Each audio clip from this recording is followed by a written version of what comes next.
Welcome to the Land Your Bet Sports Betting Show. Looking at another couple games here on Wednesday in the Olympics here for men's basketball. Got the USA obviously taking on South Sudan. Also got the Puerto Rican squad going up against Jokic and the Serbian team. So we're going to be taking a look at the player props that I have. And I've got quite a few for these two games. I feel like I can at least get a hang on a couple of things here to get ahead of, including things like Steve Kerr saying that Jason Tatum is for sure getting minutes in this next game, which means somebody needs to lessen their minutes in the next game here against South Sudan. It's a 29-point spread there for the U.S., so we also have to be careful of blowout potential, but it's like there's no scrubs on the end of the bench to bring in for blowout potential. Plus, we don't really have that much in terms of props for these guys that are coming off the bench for either side, the U.S. or South Sudan, especially the U.S. Only a few guys there coming off the bench that we actually have props for. So we'll take a look at how to break this down, things that I can actually rely upon, looking to get it back up a little bit better here on Tuesday than we were on Saturday, but we got to get back into the plus money. So let's go ahead and get it. Quick reminder, the Discord is live. So if you do not yet have the link to that, jump in the description of the video. You will want to grab that, especially during Olympic basketball, because these lines do move and sort of tend to differentiate a lot between these books that are giving us markets for the Olympic basketball here. But in the Discord, I put those out before I get these videos up so everybody gets the best number that I'm playing. If you do want to make sure you get that, it's free to jump in the Discord now. Link in the description of the video. Quick look at the record, a 2-3 day there, a minus 1.17 units on Tuesday as I'm recording this at nighttime here to get ahead of the Wednesday slate with you guys. We're going to look to pick it back up, man. We've got more props here. I've got a couple same game parlays, starting to get a little bit more info that does help us to be able to make these bets. So let's jump right into the first one. Devin Booker, under 1.5 made threes, and we get plus money for this, plus 102 there on FanDuel, and I believe that's the only place that's even giving a 3-point prop for Devin Booker, which is part of the logic here. I believe the books are pretty aware that somebody's minutes need to go down from the first game against Serbia to this one against the South Sudanese team. It's probably going to be one of four players, right? We're talking about Booker, Ant, Drew, Derek White, and 1-2 of them probably needs to get a lot fewer minutes than they had in the last game. Booker's coming off 26 minutes against Serbia, 4 for 5 from deep in that game, right? And that was an outlier game for Booker on this team, especially if you look at just the sheer number of attempts that he's taking from three, not very many. Before he took 5 in this game, that is now the most amount of attempts that he's taken this year playing with the U.S. squad. But if you look at the games before that, he wasn't even averaging 3 attempts per game, right? He was averaging about 2.5 attempts in the previous 5 games, not even a full made 3 per game in those instances. So he's got to make 2 now in a situation where I think his minutes are dropping, and I know that his 3-point attempts should go down as well if he doesn't get the 26 minutes, which was second to LeBron James's 27 in this last game. So big things from Booker, and Steve Kerr likes playing him, but it's really tough for him to justify not having Tatum out there as consistently and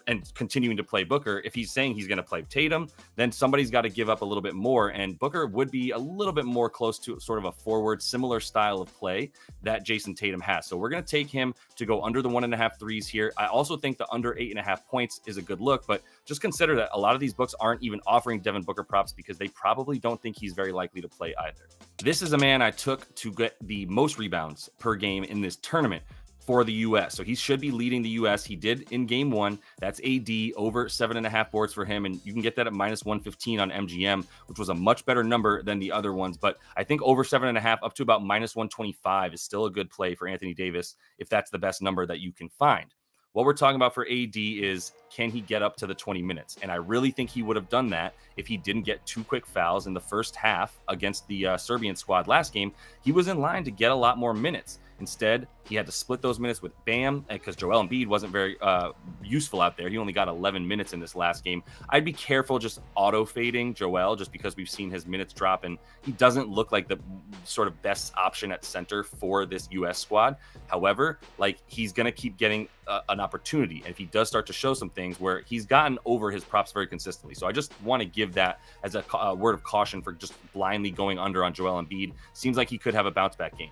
Regardless, AD's been a better rebounder than Joel throughout the tournament, even when they've been on the floor together, which is rare. They're usually not quite at the same time, but you'll see him out there with Bam, and he's still the best rebounder on the floor for Anthony Davis, right? He's gone over this number in 3 of 5 games this year with the U.S., and in the 3 overs, it's about the minutes. 20 minutes per game in the 3 overs, 15 minutes per game in the 2 unders. So not exactly rocket science. You keep him on the floor and he should be good to get his. I mean, he just got this with 18 minutes in this last game versus Serbia, who's probably a better rebounding team when you consider that Jokic is on it than the South Sudanese.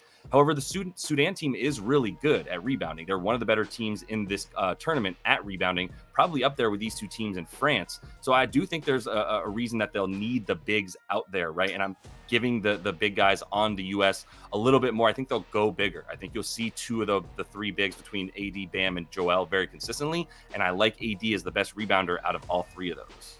One more play for this U.S. squad. We're going under on Curry, 6.5 rebounds and assists combined. Little bankroll builder here because the only place that this is available is on FanDuel. So if you don't have FanDuel, I don't know that you're going to be able to get a rebounds and assist combo prop for Steph Curry. But I really like this one because he's not doing either of those very much at all. He has not gone over this number this year playing with the U.S. He's averaging 4.3 rebounds and assists combined in those 6 games that he's now played with the squad this season, in this calendar season, I should say.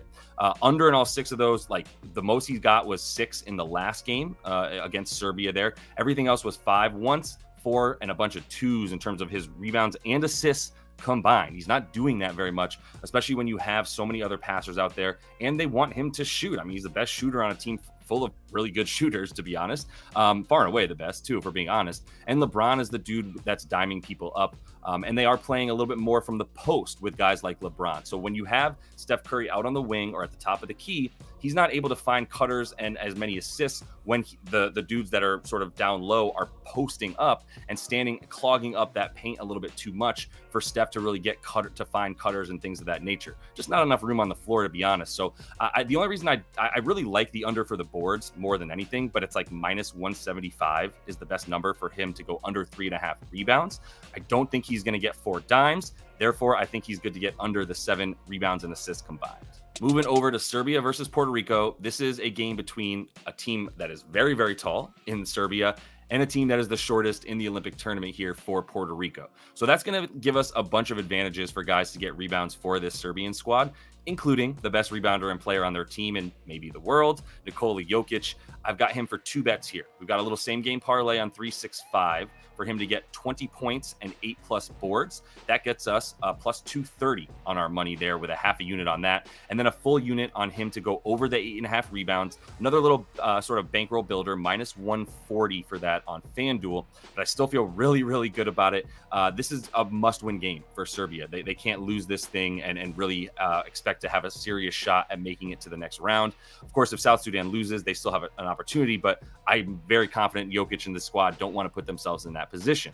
So when we know that we're getting full effort Jokic, we can feel pretty good about a couple of these plays here, including the rebounds and the PR combined, the combo there. So when you look at the games that he's played 25+ minutes, right? He's done that 13 times with Serbia, dating back to 22-23 when he played in the World Cup with them, the FIBA games with them in 22-23.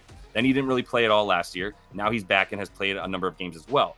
13 of those, 25+ minutes. In 11 of those 13, he's gone over 8.5 boards. This last game versus the U.S., he played 31 minutes and went under only 5 rebounds against the best team at all aspects of the game for the U.S. in this tournament.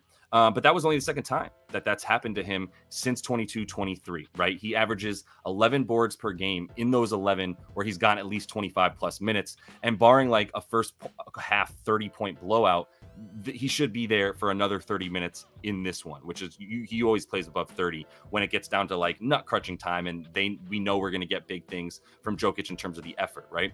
When you look at Puerto Rico, there's just nobody there. They've got George Condit. He is a 7-footer, the only one on their team. He'll be giving it a go to limit Jokic around the boards, but I wouldn't feel very confident in his success. In fact, I'd feel pretty good about an under for George Condit's rebounds. They're mostly at 5.5. If you could get under 6.5 for Condit, I think that's a great under. But for Jokic, we're going to take him to have a really big game in a must-win for Serbia. This final bet kills me because if you were following along during the NBA season, you know how much I love Vasilije Micic. We went bet on him 12 times during the NBA season. Got 11 of those 12 bets correct, usually in the form of points, assists, or one or the other, right? Well, now we're combining them and going under. And like I said, it kills me, but this is just a good spot. I like money more than I like Vasilije Micic, right? So under 14.5 points and assists, that's minus 113. He's gone under in all 6 games this year, all of them have been with Nikola Jokic. And if you date back to 22-23, similar concept when he plays alongside Jokic, he becomes a lot more of a spot-up shooter, right? Now, if you look at what he did in the last game, the opening game against the United States, he went under this cleanly, did have 11 points because he's shooting a lot of threes, but I don't think he's going to get the volume in the minutes to get him to enough threes made to really go over, right? Plus, he should have Jose Alvarado on him. That equals clamps. Now, Jose did get a little bit hurt in the last game, so it's not like you can just go ahead and guarantee that he's going to be the same type of defender, but he should be a good enough defender for Micic in this one, who's only averaging 10.3 points and assists combined per game when he plays alongside Nikola Jokic. The only guys who really get minutes that stand out are Bogey and Joker, right? Those two are the only ones that got at least 25 minutes in this last game. Everybody, including Micic, played 20 to 21 minutes. Nobody else played more than 21. So we're going to continue to believe in that sort of robust rotation for the Serbian squad, which limits Micic's sort of potency, how often he's used. We're going to take him under a number that he has not come close to hitting yet as he plays alongside Jokic for Serbia. And that is all the time I have for you guys in this one. Another friendly reminder, the Discord is live. The link is in the description of the video. So make sure you jump in there. All these plays are going out a little bit early. We're going to be looking to get ahead of this stuff moving forward. I'm going to be looking at stuff already for the third and final game of the group stage starting tomorrow. See if we'll get a video out for Wednesday for those Thursday game, or excuse me, for those Friday games. So we'll have a day off on Thursday, but we'll be coming back with the rest of this Olympics, not going anywhere. So until I see y'all next, happy betting.